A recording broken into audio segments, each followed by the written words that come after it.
Hello दोस्तों, स्वागत है आपका हमारे यूट्यूब चैनल साइंस एजुकेशन। मैं जय चतुर्वेदी आज आपको मॉडर्न हिस्ट्री के बारे में बताने जा रहा हूँ। पिछली वीडियो में मैंने आपको मिडिवल हिस्ट्री पूरा ख़त्म कर दिया है। सारी वीडियो यदि आपने मेरे पेज नहीं देखी तो ऊपर आई बटन में जाके आप देख सकते हैं, या फिर आप डिस्क्रिप्शन बॉक्स में आपको प्ले लिस्ट की लिंक दे दी गई है, वहाँ पर भी जाके आप उसे देख सकते हैं। तो आज मॉडर्न हिस्ट्री स्टार्ट करने वाले हैं, तो चलिए स्टार्ट करते हैं। आधुनिक भारत का इतिहास या मॉडर्न हिस्ट्री। यदि मॉडर्न हिस्ट्री की बात की जाए तो इसकी जो या कि समय अवधि कहें तो वो है आपकी 1857 से भारत की आज़ादी तक। कब से? 1857 से भारत की आज़ादी तक, यानी कि 1947 तक आधुनिक भारत के इतिहास का समय काल जो है माना जाता है। लेकिन जो हमें पढ़ना है, क्योंकि 1857 में जब विद्रोह हुआ था, 1870 में जो विद्रोह हुआ था अंग्रेजों के खिलाफ, उस वक्त जो हमारा शासन सीधा ब्रिटिश अधिकारियों के हाथ में था, जो कि यहाँ पे थे, उसको डायरेक्ट कहाँ से? ब्रिटिश से अटैच कर दिया गया था। यानी कि जो तो अधिकार भारत पर डायरेक्ट ब्रिटिश अधिकारियों का था, जो भारत में रहते थे, उनका अधिकार उस पर नहीं रहेगा। अब भारत पर सीधे शासन कौन करेगा? ब्रिटिश अधिकारी, यानी कि जो ब्रिटिश के राजा हैं, ब्रिटेन के राजा हैं, वो यहाँ पर डायरेक्ट शासन करेंगे। 1857 के विद्रोह के दौरान ये सब हो चुका था। तो इसके बाद क्या होता है? भारत का जो गवर्नर है या भारत का जो वायसराय है, उनके पद वगैरह चेंज होते हैं। उसके बाद वास्तविक रूप से भारत का इतिहास या आधुनिक भारत का इतिहास यूँ कहें तो वो स्टार्ट होता है आपका 1885 से 1947 तक। कब से? 1885 से 1947 तक। तो हमें सिर्फ 1885 से 1947 तक ही भारत के इतिहास को पढ़ना है। तो चलिए आज हम स्टार्ट करते हैं फिर से। यदि बात की जाए 1885 की, तो 1885 में क्या हुआ? आईएनसी यानी कि Indian national Congress, Indian national Congress की क्या हुई थी? स्थापना। कब हुई थी? 1885 में। जो आज के समय में भारतीय राष्ट्रीय कांग्रेस पार्टी है, उसकी स्थापना कब हुई थी? 1885 में, जिसे हम आईएनसी या इंडियन नेशनल कांग्रेस के नाम से जानते हैं। स्थापना कब हुई थी इसकी? 1885 में। यदि बात की जाए इसकी स्थापना किसने की थी, यूँ कहें इसके संस्थापक कौन थे, तो वो हो जाएंगे आपके ए.ओ. ह्यूम। क्या हो जाएंगे? ए.ओ. ह्यूम। एवं एक व्यक्ति और हो जाएंगे, यहाँ पर लिख देते हैं। वो कौन हो जाएंगे? तो वो हो जाएंगे आपके दादा भाई नौरोजी। कौन हो जाएंगे आपके? दादा भाई नेहरूजी। दादा भाई नेहरूजी और ए.ओ. ह्यूम के द्वारा भारतीय राष्ट्रीय कांग्रेस की स्थापना की गई 1885 में। यदि बात की जाए भारतीय राष्ट्रीय कांग्रेस की या कांग्रेस की स्थापना कब हुई? 1885 में। कहाँ पे हुई? तो वो हुई थी आपकी बॉम्बे में। कहाँ पे? बॉम्बे, जो आज का मुंबई है। बम्बई में इसकी स्थापना हुई और इसकी अध्यक्षता, क्योंकि जब इसकी 1885 में स्थापना हुई तो उसी समय इसकी बैठक भी की गई, जो कि कांग्रेस की पहली बैठक मानी जाती है। उसकी अध्यक्षता किसने की? तो वो थे आपके व्योमेश चंद्र बनर्जी। कौन थे आपके? व्योमेश चंद्र बनर्जी। सीधा सीधा क्वेश्चन पूछ दिया जाता है, भारतीय राष्ट्रीय कांग्रेस की पहली बैठक की अध्यक्षता किसके द्वारा की गई थी? व्योमेश चंद्र बनर्जी के द्वारा। कहाँ पे हुई थी? बॉम्बे में। इतनी बातें आपको 1885 से याद रखनी है। और यदि बात की जाए भारतीय राष्ट्रीय कांग्रेस का ये पहला अधिवेशन था, कहाँ पे? बम्बई में। पहली बैठक या यूँ कहीं इसकी अध्यक्षता किसने की? व्योमेश चंद्र बनर्जी ने। तो कांग्रेस अधिवेशन के जो पहले, दूसरे, तीसरे, चौथे, यानी कि लगातार 4 जो अधिवेशन है, वो आपको एक तरीके से यूँ कहें मुँह जुबानी याद होने चाहिए, क्योंकि अक्सर कर उनसे क्वेश्चन पूछ लिए जाते हैं। तो 1885 में पहला अधिवेशन हो गया। कहाँ पे? बॉम्बे में। किसने की अध्यक्षता? व्योमेश चंद्र बनर्जी ने। इसके बाद आती है 1886 में। 1886 में की जाए तो इसकी बैठक या यूँ का अधिवेशन कहाँ पे हुआ? तो वो हुआ आपका कलकत्ता में। कहाँ पे? कलकत्ता में इसका अधिवेशन हुआ। यदि बात की जाए इसकी अध्यक्षता किसने की, इसको बिगाड़ देते हैं, इसकी अध्यक्षता किसने की कलकत्ता अधिवेशन की? तो वो हो जाएंगे आपके कौन? दादा भाई नौरोजी।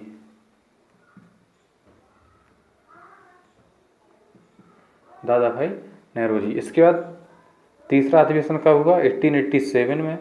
कहाँ पे हुआ? तो ये हुआ आपका मद्रास, आज का चेन्नई। कहाँ पे हुआ?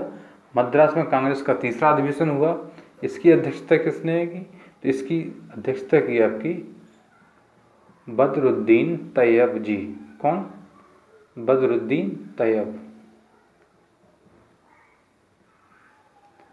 बदरुद्दीन तैयब जी के द्वारा तीसरे कांग्रेस अधिवेशन की अध्यक्षता की गई, जो कि कहाँ पे हुआ था? वो हुआ था आपका मद्रास में। इसके बाद चौथा अधिवेशन जो आपको याद रखना है वो है 1888। कहाँ पे हुआ? तो ये हुआ आपका इलाहाबाद। कहाँ पे हुआ आपका? इलाहाबाद, यानी कि आज का यूँ कहें प्रयागराज, क्योंकि इसका नाम चेंज हो गया ना। इसकी अध्यक्षता किसने की? तो ये की थी आपकी जॉर्ज मूल। कौन? जॉर्ज मूल के द्वारा 1888 की कांग्रेस अधिवेशन की अध्यक्षता की गई थी। कहाँ पे हुआ था? तो ये हुआ था आपका इलाहाबाद में। इतनी बातें आपको भारतीय राष्ट्रीय कांग्रेस से याद रखनी है 1885 से 1888 तक। इसके बाद नेक्स्ट पॉइंट है आपका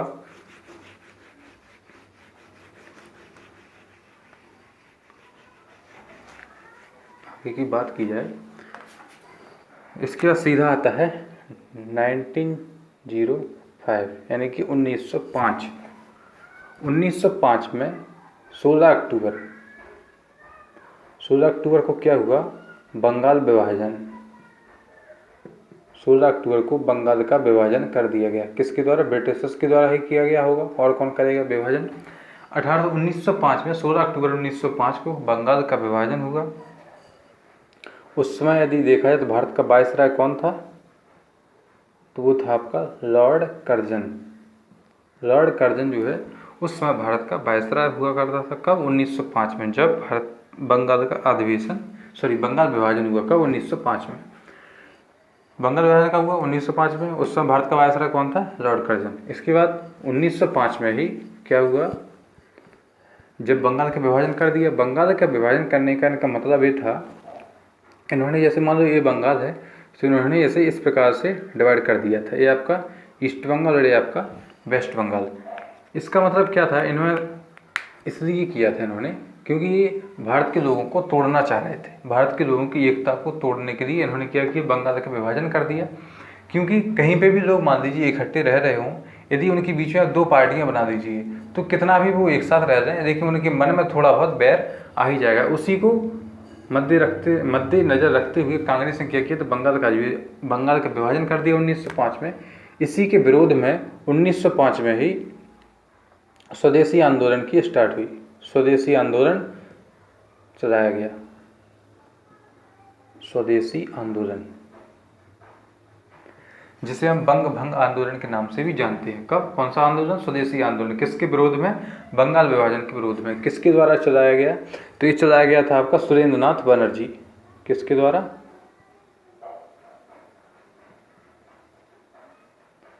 सुरेंद्रनाथ बनर्जी के द्वारा इसे चलाया गया था, यानी कि स्टार्ट किया गया था। इसका मुख्य उद्देश्य क्या था? भारतीय चीज़ों को अपनाइए और विदेशी चीज़ों को बहिष्कार कीजिए। इसका मतलब स्वदेशी वस्तुओं के ने अपनाना था।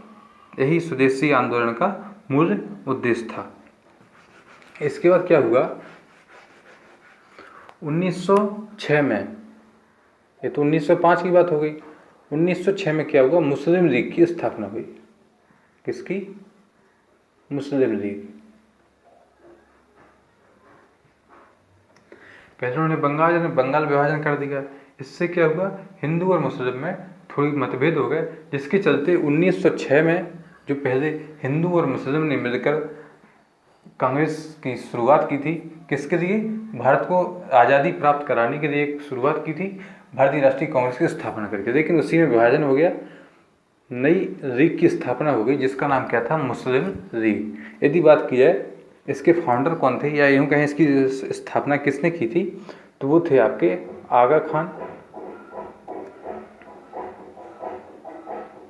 खान और दूसरे हो जाएंगे आपके सलीम उल्लाह खान। कौन? सलीम उल्लाह खान और आगा खान के द्वारा मुस्लिम लीग की स्थापना की गई 1906 में। यदि कहा जाए इसकी स्थापना कहाँ पे की गई, तो इसकी स्थापना ढाका में की गई, जो वर्तमान में बांग्लादेश की राजधानी है। ढाका में इसकी स्थापना की गई और इसका यदि देखा जाए तो मुख्यालय जो है लखनऊ को बनाया गया। मुख्यालय कहाँ बनाया गया? लखनऊ। या यूँ कहें मुस्लिम लीग की स्थापना कहाँ पे हुई थी? ढाका में हुई थी। इसका मुख्यालय या यूँ कहें हेडक्वार्टर कहाँ पे था? तो वो हो जाएगा आपका लखनऊ। इतनी चीज़ें आपको 1906 से याद रखनी है। इसके बाद क्या हुआ? मुस्लिम लीग की जब स्थापना हो गई, मुस्लिम लीग की स्थापना हुई तो पहले हिंदू मुस्लिम यानी कि जो हिंदू मुस्लिम कांग्रेस, हिंदू मुस्लिम ने मिलकर जो कांग्रेस की स्थापना की थी, कांग्रेस में से जो मुस्लिम वर्ग के व्यक्ति थे मुस्लिम लीग की ओर अग्रसर हुआ, क्योंकि वो मुस्लिम कम्युनिटी के लिए बनाई गई थी। इससे क्या हुआ? कांग्रेस कमजोर पड़ने लगी। और उसी समय क्या हुआ? 1907 में क्या हुआ? सूरत अधिवेशन, कांग्रेस का जो सूरत अधिवेशन था उसको कंडक्ट कराया गया। कहाँ पे? सूरत में। इसमें क्या हुआ? जो कांग्रेस थी अब वो भी दो भागों में बट गई।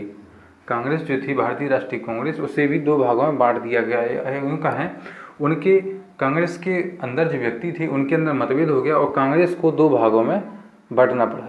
पहला भाग हो गया आपका, पहले भाग में जो व्यक्ति थे उससे हम गरम दल का नाम दिया गया, गरम दल। और दूसरा भाग जो था उसे नरम दल का नाम दिया गया। या यूँ कहें कांग्रेस का दो भागों में विभाजन हो गया, गरम दल एवं नरम दल। यदि गरम दल की बात की जाए तो इसमें लाल बाल पाल, इन्हें तो आप जानते होंगे, लाल बाल पाल इसके लीडर थे। किसके? गरम दल के।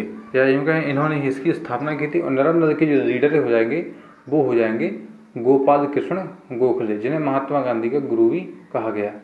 महात्मा गांधी का राजनीतिक गुरु गोपाल कृष्ण गोखले। गोपाल कृष्ण गोखले ने नरम दल को लीड किया और लाल बाल पाल ने गरम दल को लीड किया।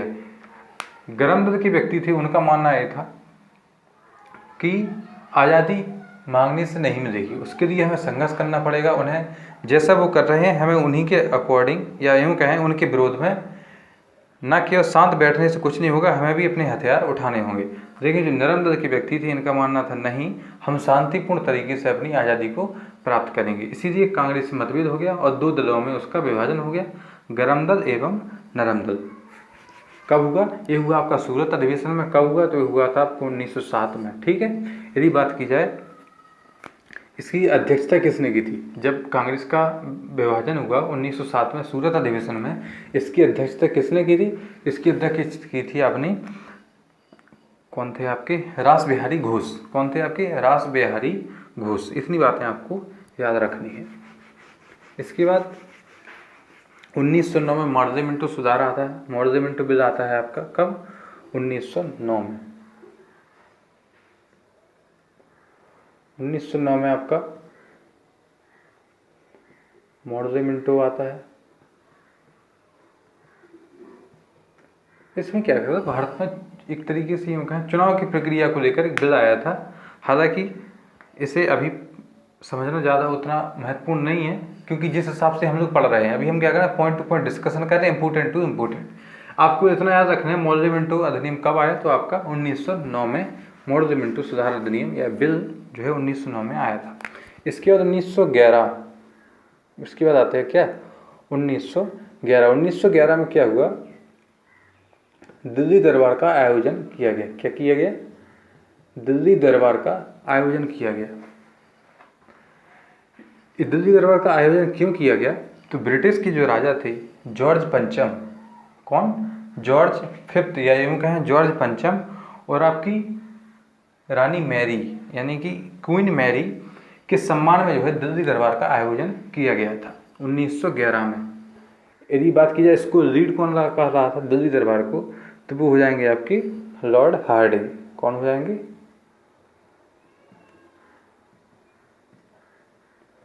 लॉर्ड हार्डिंग जो है आपके दिल्ली दरबार को लीड कर रहे थे। दिल्ली दरबार किसके सम्मान को या यूँ कहें किसके सम्मान में आयोजित किया गया था? तो आपके हो जाएंगे जॉर्ज फिफ्थ एवं क्वीन मैरी। इतनी बातें आपको दिल्ली दरबार से याद रखनी है। दिल्ली दरबार जब आयोजित किया गया तो इसमें क्या हुआ, कुछ महत्वपूर्ण घोषणाएं भी की गई। दिल्ली दरबार में कुछ महत्वपूर्ण घोषणाएं भी की गई।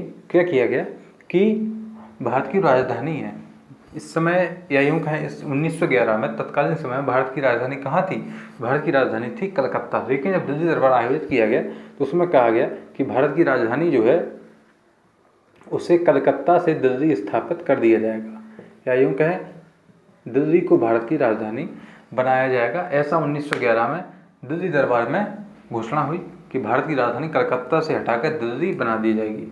और दूसरी घोषणा यह हुई, बंगाल विभाजन जो है हो गया था कब, 1905 में, उसको रद्द कर दिया गया।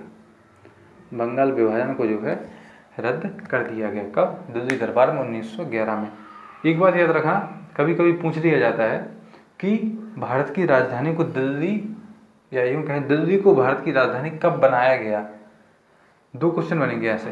पहला बनेगा दिल्ली को भारत की राजधानी कब बनाया गया, और या दिल्ली को भारत की राजधानी बनाने के बारे में कब बात की गई या घोषणा कब की गई।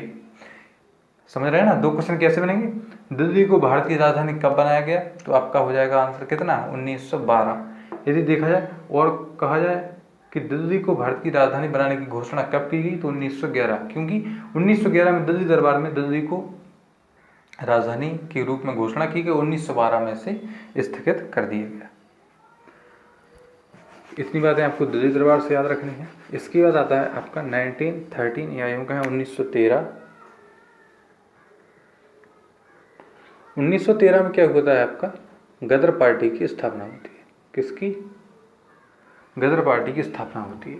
किसके द्वारा की जाती है, तो ये की जाती है आपकी लाला हरदयाल के द्वारा, या यूँ कहें इसके फाउंडर कौन थे, लाला हरदयाल। कहाँ पे की गई, तो ये की गई आपका सैन फ्रांसिस्को। कहाँ पे थी, यूएस, सैन फ्रांसिस्को में गदर पार्टी की स्थापना की गई, हरदयाल। आप कहेंगे सर भारत में परेशानी हो रही है और जिसकी, लेकिन सैन फ्रांसिस्को में पार्टी का अधिवेशन होकर, या यूँ कहें गदर पार्टी की स्थापना, उससे भारत को क्या फ़ायदा होगा। उससे फ़ायदा ये होगा क्योंकि भारत में तो वैसे ही अंग्रेज भारत का शोषण कर रहे थे, यहाँ पे लोगों के खाने पीने के लाले पड़ रहे थे, तो उनको, या यूँ कहें पैसा भेजने के लिए, यूँ कहें गदर पार्टी की स्थापना जो विदेशों में की जाती थी, ये क्या कहते हैं, वहाँ से कैपिटल यानी कि पूंजी जो है कलेक्ट करके भारत को भेजी जाती है, इसलिए जिससे भारत के लोग जो हैं सर्वाइव कर सकें। इतनी बातें आपको 1913 से याद रखनी है। लगता है वीडियो बड़ी हो रही है, तो आज के लिए इतना ही रखते हैं। इसके आगे 1915 से अगली वीडियो में मैं आपको बताऊंगा। तो आज के लिए इतना ही, चलिए मिलते हैं आपसे अगली वीडियो में। यदि आपको वीडियो अच्छी लगती है तो वीडियो को लाइक कीजिए, शेयर कीजिए और सब्सक्राइब करना चैनल को ना भूलिए। चलिए मिलते हैं आपसे अगली वीडियो में।